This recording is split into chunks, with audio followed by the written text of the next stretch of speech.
দেখা হয়েছিল দেখা হয়েছিল তোমার সাথে অনেক আগে, অনেক অনেক আগে, অনেক বছর আগে তোমার সাথে দেখা হয়েছিল।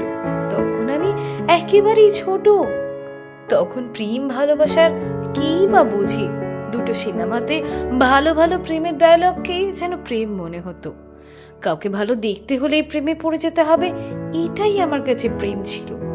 প্রেম মানে সুন্দর দেখতে হলেই চলবে। তখন কি আর জানতাম মন কি জিনিস, মনের হদিশ এসব কি আর তখনের বয়সে মাথায় ঢুকতো? হুম, একদমই না। তাই জন্য প্রেম বলতে ওই সিনেমার কয়েকটা ডায়লগই আমার কাছে প্রেম ছিল। তবে এইটুকু বুঝতাম যে জীবনে কাউকে ভালোবাসবো, যখন ভালোবাসবো তাকে সবটা দিয়ে বাসবো, মনে প্রাণে সব কিছু দিয়ে তাকেই শুধু ভালোবাসবো। তবে প্রেম কি, মন কি, মনের গভীরতা কি, মনের হদিশ কি, প্রেমের ভাষা কি, এসব কিছুই বুঝতাম না। শুধু জানতাম যে ভালোবাসবো, জীবনে হয়তো কাউকে ভালোবাসবো।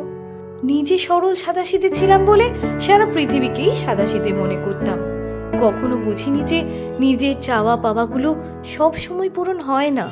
সবসময় সেই রূপকথার রাজ্যের রাজকুমারী সে রাজকুমারীকে পায় না। অনেক গল্প তো এভাবে অধরা হয়েও থেকে যায়, কিন্তু তখনের বয়সে এগুলো কি মাথায় ঢোকার মতো? একদমই না।